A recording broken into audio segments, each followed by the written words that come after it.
completely lacking the seed of God, the life of faith, love of Christ and the brethren, sincerity of heart or conscience concerning their duty. Out of these graces, through the work of the Spirit, this assurance may at the proper time be revived. In the meantime, they are kept from utter despair through them. Okay, and so again, the loss of assurance is not the same thing as the loss of salvation. That is important to remember, that objectively, true believers, even when they struggle with assurance, the objective, unchangeable fact of their salvation is entirely untouched. Okay, so lack of assurance does not mean lack of salvation. It just means lack of assurance. And we're going to pick up after 18 on 19, so particularly regarding the statement that the love of Christ and the brethren, sincerity of heart or conscience concerning their duty, out of these graces, through the work of the Spirit, this assurance may at the proper time be revived. Okay, and so again, this continues to be tied to these means. So through these things, it says after footnote 19, so in the meantime they are kept from utter despair through them. Well, what's the them? The them is what follows before that, after 16. Yet they are never completely lacking the seed of God, the life of faith, love of Christ and the brethren, sincerity of heart or conscience concerning their duty. Out of these graces, through the work of the Spirit, this assurance may be at the proper time revived. So these things stay alive. It's maybe like a glowing ember in a wood stove. It's not a fire. It's not maybe visible necessarily. It's weaker than what we would like it to be, and yet those embers or those coals are still alive even if we don't see a visible flame. But the seed of God will not go out. It will not ultimately be removed, no matter how dark the assurance gets. And so we're going to look here now at Psalm 42, 5, and why don't we do 5 through 11? Do we have a volunteer for that? Psalm 42, 5 through 11. Steve, Uncle Steve.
Okay, thank you.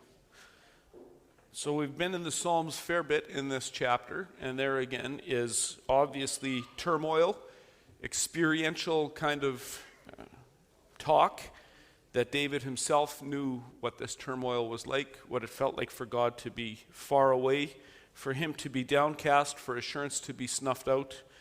And again, I think it's probably beating a repetitive point at this point, but the whole time David was struggling, he was a justified man. There was no point at which David was not justified, even in his dark night of the soul. And I think that is designed to be the comfort here for the believer, is that yes, those seasons happen, but when they do, and they invariably will happen at some level, to all believers are going to have struggles. The Psalms are a great place to go because there a man after God's own heart struggles, and he struggles deeply, and he's honest before God with it. He's not putting on a plastic smile. At least, and maybe this is worth the point of discussion here, is David does not strike me as the kind of person who has a plastic face in public. He doesn't. Okay? And many of us probably know people with a plastic face, okay? Or maybe we think we need to be that ourselves, but that is just simply not the case.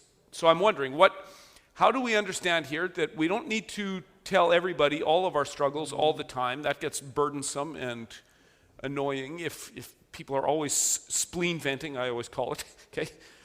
In the old world, your spleen was seen as the heart of your emotions, actually. So that's where that expression comes from. We talk about organs differently. Now we talk about the heart as being the seat of your emotions. To the ancient, your liver and your spleen were the seat of your emotions. So that's why actually direct translations of the Bible talk about your liver.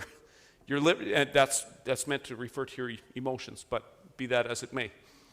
So, how do we not just vent and give full vent to all our emotions all the time with people, and yet still be able to be honest about where we're at, that we're not plastic or fake people? How do we do that? Or maybe some people have some examples of how that's been done well or how it's been done poorly. But how do we work with that when we're struggling spiritually?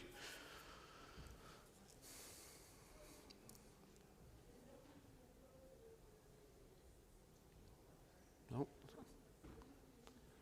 That's a stumper.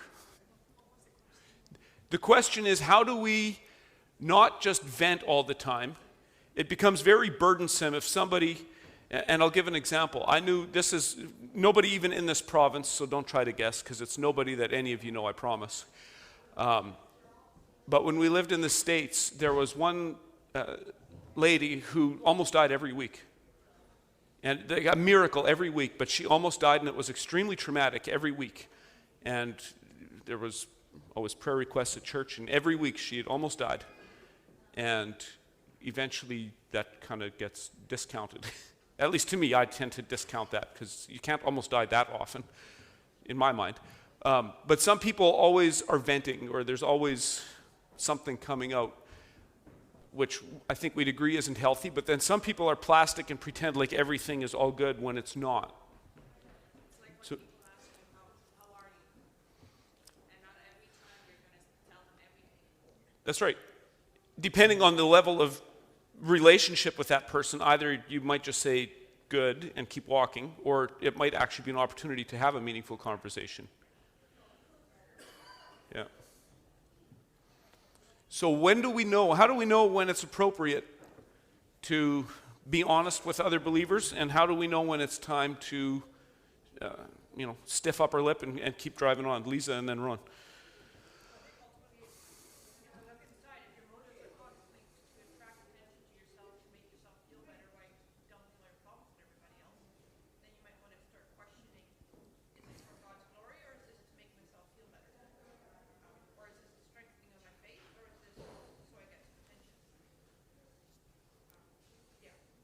Yeah, so Lisa's just saying, I think motive plays a key part. Am I doing this as attention seeking and sympathy, or is this to glorify God and to share something that might be a meaningful conversation, right?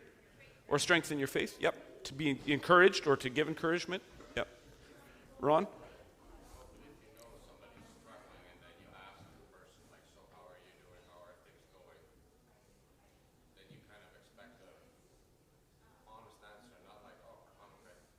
Yeah.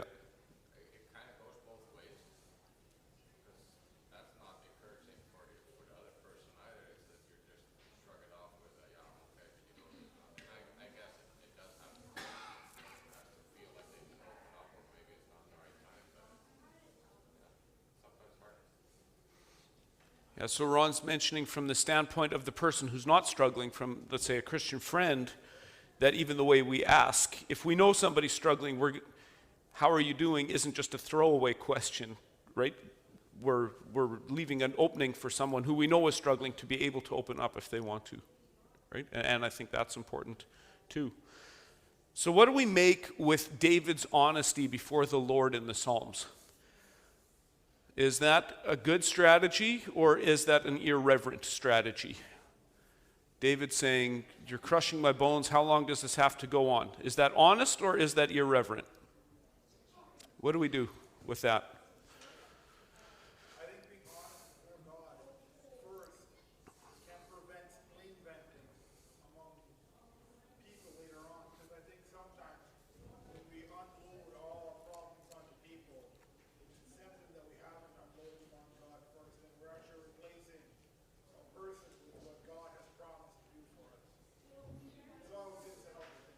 Okay, so Jeremy's just suggesting it's a healthy thing to be honest in front of God because it might actually prevent spleen venting, right? So it's not misdirected at other people, it's honest before God. Yep, that's good. The reality is you can't actually hide your thoughts from God. Well, yeah. So I don't want, there's times I'm like, well, I don't want to tell God that, but it's like, oh, you already know. Yeah. Yeah, I think God allows us to be completely honest with Him, and if we feel crushed, we can tell Him. Yep. Yeah, so Don's just adding, it's not like we can keep our thoughts from God anyway, so whether we are honest in the way we speak it or not, God knows our thoughts, He knows our heart, right? So why not just be honest? James? Doesn't it also matter of trust? You know, David trusted God, so he could tell God anything, but he trusted that God was not going to leave. He told him to me bad things. And that's the same on a person-to-person level as well, right? You can talk to somebody and tell them the truth because you can trust that person, right? And so, I know for myself, to vent, there has to be a level of trust. Yeah. Yeah, so James is adding there, God is ultimately trustworthy, so there's no betrayal that will happen by being honest and open with God in our prayers. Yeah, Vern. And then Keith.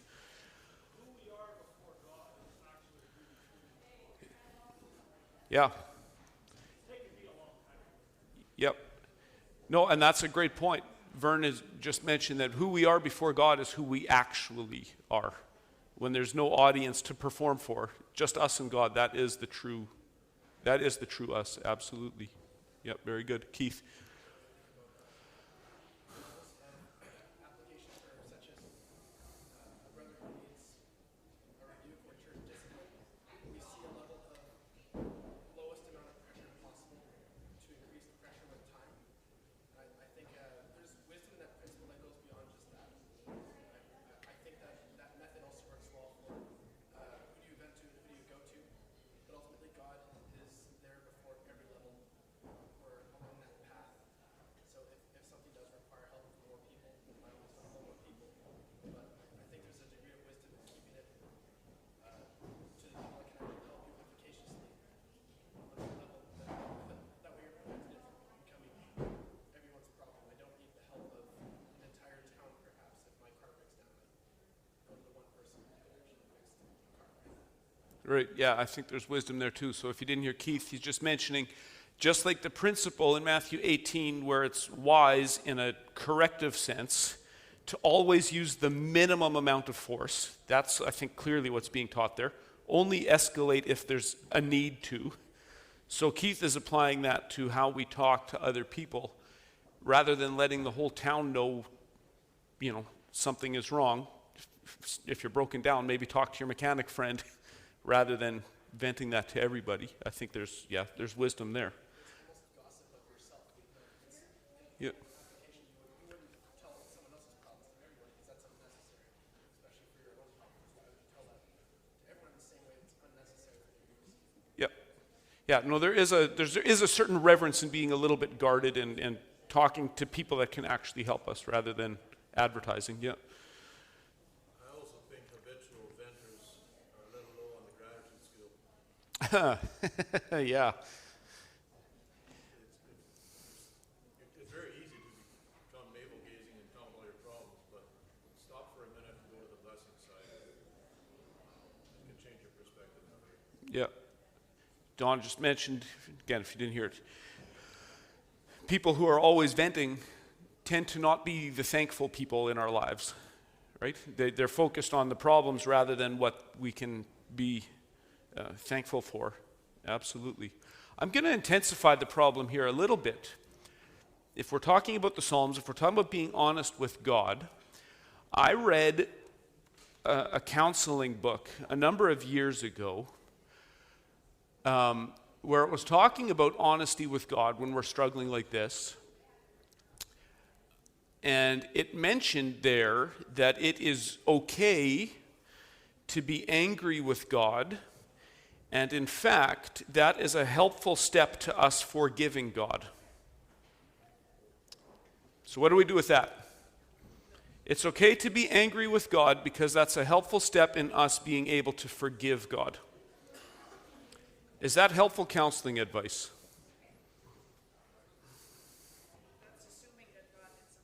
That's assuming God did something wrong, isn't it?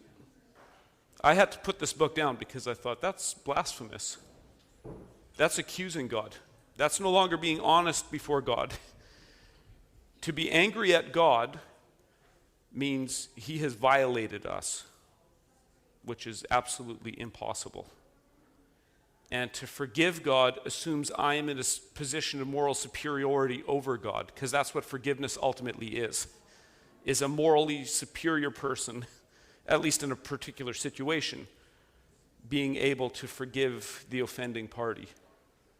That is brutal advice. Are we sometimes disappointed or even legitimately angry at the way God has providentially drawn up a story? Yes. But to say that God has done wrong, to me, that is just a spiritual disaster. I had to put that book down, and I had to decide that I am not recommending that particular counselor to any Christian, because I just don't see that as being biblically wise at all. Yeah. Yeah, Job's friends essentially took that approach. Yeah. And they were foolish. Yeah. God finally, for lack of a better term, pleads his case. Yeah. Where were you? Yeah. God turns that, right? God plays his Uno reverse card and says, where were you when I laid the foundations of the earth? Can you make a doe to give her fawn? Can you make an eagle to fly overhead? Can you do this? Can you do this? Can you do this? And Job, in his suffering, is like God's heavy bag. And then finally he's tired out and he says, forgive me, I spoke presumptuously. And then God goes on for 2 more chapters. Just body blow after body blow after body blow after body blow while this guy is suffering. And then Job finally says, before I heard you with my ear, but now I see you, therefore I despise myself and I repent in dust and ashes. That's how the story ends. Yeah. So accusing God is not biblically wise at all, I don't think. But then I do think, because the psalmist is so honest, I think we need to draw a healthy distinction between being honest with God and being angry at God or accusing God or putting ourselves in a position of moral superiority over God as though he needs our forgiveness. Because, again, let's play that out using biblical picture. What would be an example that you can think of where God directly intervened to keep someone in their evil? Where he intervened or I should phrase it more accurately, where God made a deliberate and biblically explicit choice to leave somebody's evil untouched and leave them in their hardened state. What would be a biblical example of that? Pharaoh. To me, that's the first example that comes to my mind. Pharaoh's heart is hard, and God says, yep, I refuse to intervene. Okay? So God's choice to be passive is actually an active choice, because what does that guarantee? If God says, I'm giving Pharaoh more free reign, the more freedom Pharaoh has, the more evil he becomes, just like all of us. Okay? The more reign God gives us, the worse it gets. Okay, so God does not plant fresh evil in a morally neutral person. He just withdraws his hand of grace from people who are wicked from the womb. So even there, does Pharaoh have a case against God? Does Pharaoh have a legitimate case against God? Can he be angry at God? Can Judas be angry at God? No. Both men did exactly as they pleased to do. Both men did exactly what they wanted to do. So even in those very explicit cases in Scripture, we cannot raise a charge against God. We can't. God gave Pharaoh and Judas more rope to be more Pharaoh-like and more Judas-like. There is no injustice in God. And so again, I want to acknowledge how it feels when we are spiritually and emotionally low. I know that feeling myself. But I want to encourage all of us, do not accuse God in those moments, and certainly do not put yourself in a position of moral superiority over God, where at the end of this I need to forgive God for his providence in my life. God is incapable of injustice. There are many things God cannot do. Okay? People sometimes think, like the can God make a rock so heavy he can't lift quandary, and that's supposed to get our heads scratching, but there's really that's not a quandary at all. No, God can't make a rock so heavy he can't lift, because God's not logically silly. Okay? He can't. God cannot create another God. God cannot sin. God cannot change his moral law. There's many things God simply cannot do. And that's good. That's not a limitation on God. That's a feature of God. If God could sin, if God could declare good to be evil and evil to be good, that would not be a feature. That would be a bug in God. So there's many things God cannot do. Doing evil is one of those things that God absolutely cannot do. I think I'm good to leave it there unless there's more discussion on this. Then let's move on. So after that note, in the meantime, they are kept from utter despair through them. So again, through these means of grace and through these promises in Scripture that have already been mentioned. So in the meantime, we are kept from utter despair through those things. And then for that, why don't we go to Lamentations 3? Who wants to take that? Lamentations 3, 26 through 31. Who's got that? Harry.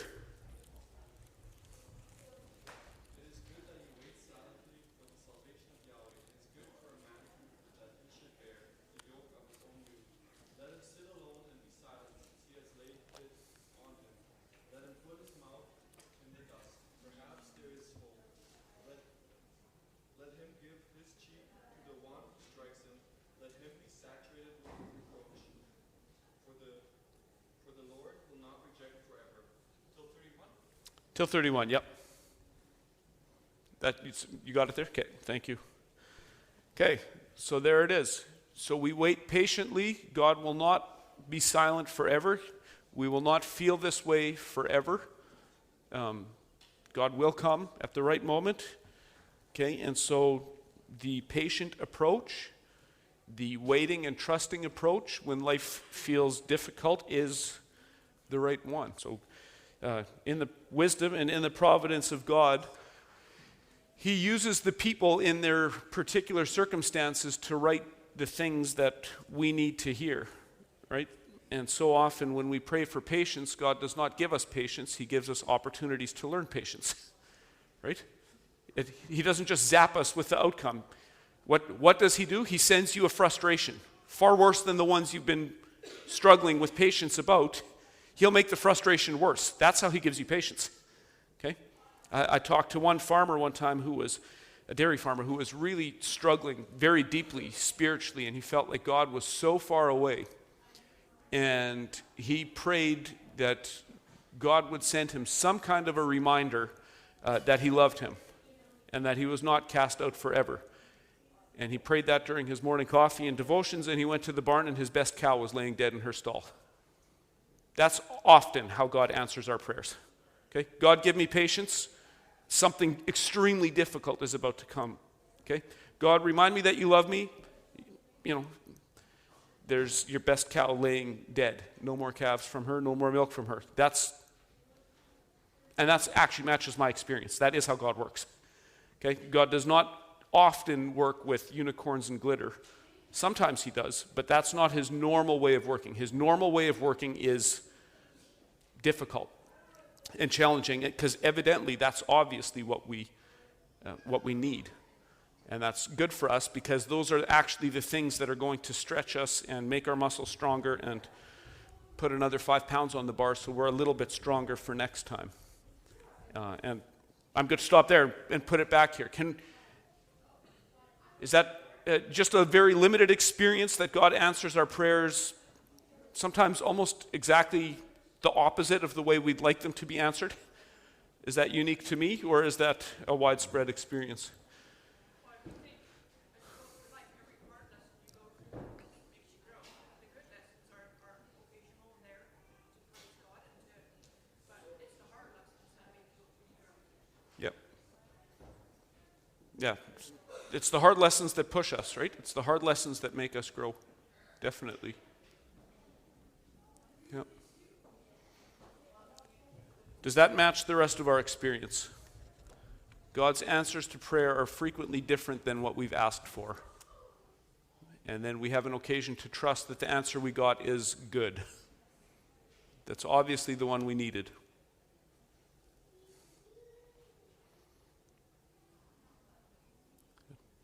Would you say that God does the same thing in sanctification?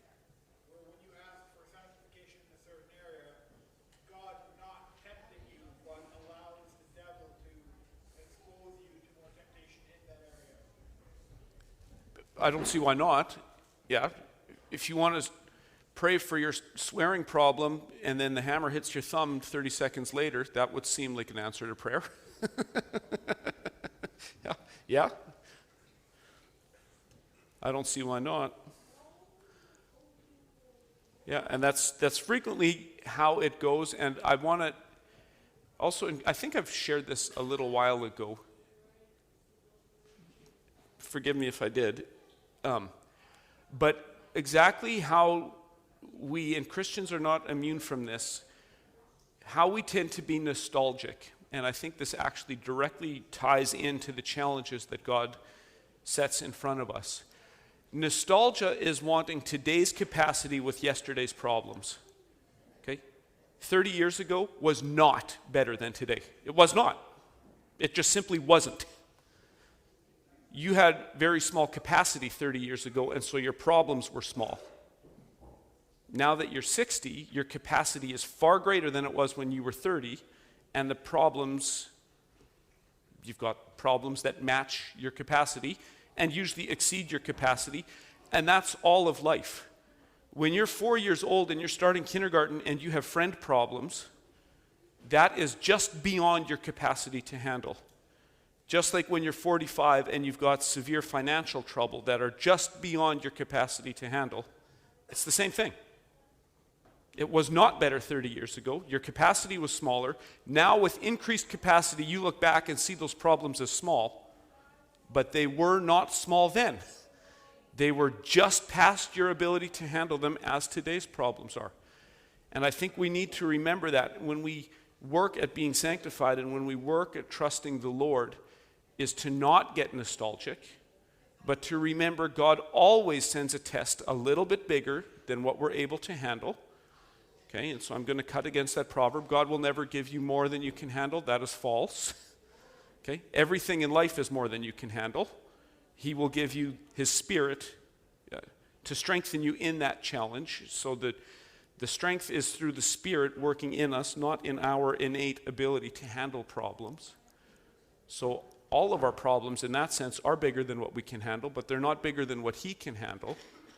And so we need to keep pushing through those things in trust, and that's how our capacity grows. And as our capacity grows, you can expect that the next set of problems will be bigger objectively than the ones you just went through. But that's okay, because that's how He's been working in our lives all along. And so we shouldn't be discouraged. We should look back at the past with confidence and see God has always brought us through. He's always challenged me just beyond what we could handle, and then He's always delivered in the end. And so why would today or tomorrow be any different? We're always just past our capacity. That's how we grow. That is how we learn. That is just how life works in the wisdom of God. And I'll maybe just stop there. Does that make sense? We grow and we learn when we're just pushed just beyond our capacity. And in fact, if you look at education, that's exactly what education is. Being pushed past what you know right now. That's how you lift weights. You push past what you're able to do yesterday. You have to push through it to get to the next spot. That's life.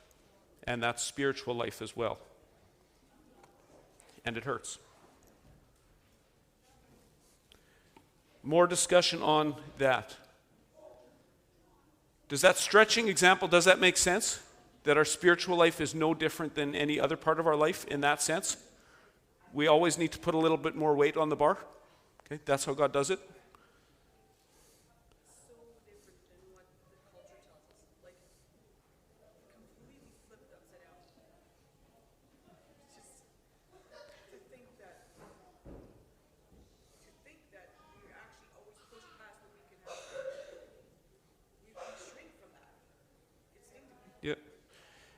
Yeah, Audrey's saying, and I agree, this is very opposite of what the world tells you, which is you're great, you got this, you go girl, right? And if it does get too hard, then what's the culture's advice? We'll get that toxicity out of your life.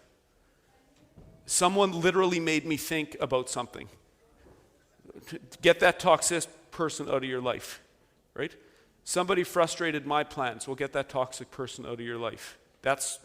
And I'm not saying there's not a biblical case sometimes for removing ourselves from situations, but our culture is very quick to praise ourselves for being so wonderful and so great, and then as soon as something difficult happens, we have to get that toxic person out of our life. And I just don't see biblical wisdom in a lot of that. I think we should expect things to be difficult, and we should expect bumps on the way. So maybe I'm missing the connection, or I'm thinking of this wrong, but is there a point where there is a good time to remove something from your life, or is that in a way not trusting? No, I think there is a time to remove ourselves from some people's company, especially if they're pulling us always into a sinful pattern or old patterns. I think there is room for that. What I'm saying is that the conventional wisdom in our age just short circuits all the intermediate steps and goes right there, right? There's people in my own life that I keep at a distance, and that's an intentional choice. And I don't think I'm sinning with that. But the conventional wisdom, the pop psychology today is to just completely, like, people are just dead to me. Like they don't even exist. And then there's no path even possible for reconciliation. If you have to keep somebody at a distance, that's fine. But you'd always, as Christians, I think we'd always want to leave the door open for reconciliation. Right? If somebody is dead to you, well, how can biblical reconciliation ever happen? So distance and boundaries, I think, are important, but get the toxic people out of your life usually is just shorthand for somebody's not affirming me in whatever particular sin I'm prizing in my life right now. Therefore, I have to get that toxicity out of my life, right? And your one wise friend who says, no, I don't think you should go out and wear that in public. Well, she's not affirming you like your other friends, right? Or not that Devin would do this, but if you're going to go with the guys and start complaining about your wife and how tough she makes life for you and stuff, and they're all telling you, oh yeah, right? Well, that's not wise. And then your one friend comes aside and says, hey, Devin, smarten up. That's the friend you should actually listen to, right? But that's in the conventional wisdom, that's the friend we push away, is the friend who challenges us sometimes.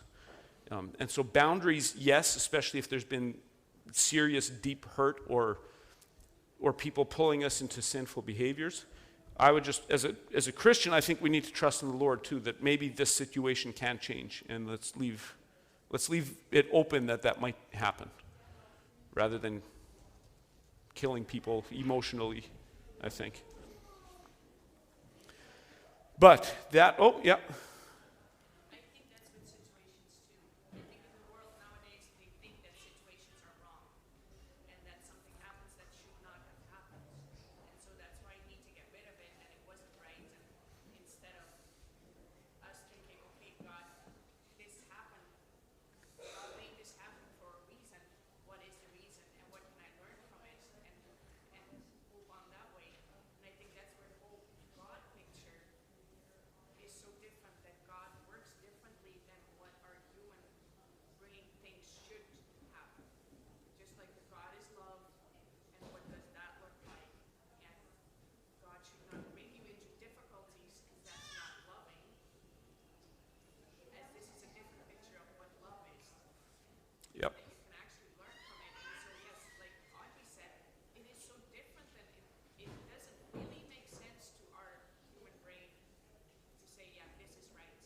And that's with a lot of situations or people too, where it's like, okay, well, that doesn't feel right, so I need to get rid of it. No, just because it doesn't feel right to our brain doesn't mean that it's not right. It's just God's way, it's not our way. Yeah, and I would agree with that. Yannicka is just mentioning that not just with people, but with situations that are uncomfortable, the conventional wisdom is just to push it away because it doesn't feel right. But what's the biblical promise? All things work together for good to those who love the Lord, who are called according to his purpose.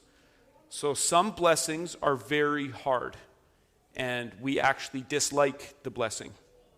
But Romans 8:28 promises what? It is a blessing. Okay? It's the blessing that's equivalent to getting socks for Christmas instead of Lego. It's what you need, but it's not what I was looking forward to getting, right? But I do believe Romans 8:28 does in fact promise that there's only two events that can happen in the life of a Christian: pleasant blessings and hard blessings. That's the only two things that can happen in the life of a Christian. That's it. But it is a blessing, somehow. Either it's the one we wanted or it's the one we needed. But God is working even in difficult situations that require prudence. But we have testimonies here this morning, so I want to leave time for that. So I'm going to ask Harry and Angelina to please come up and share their testimony.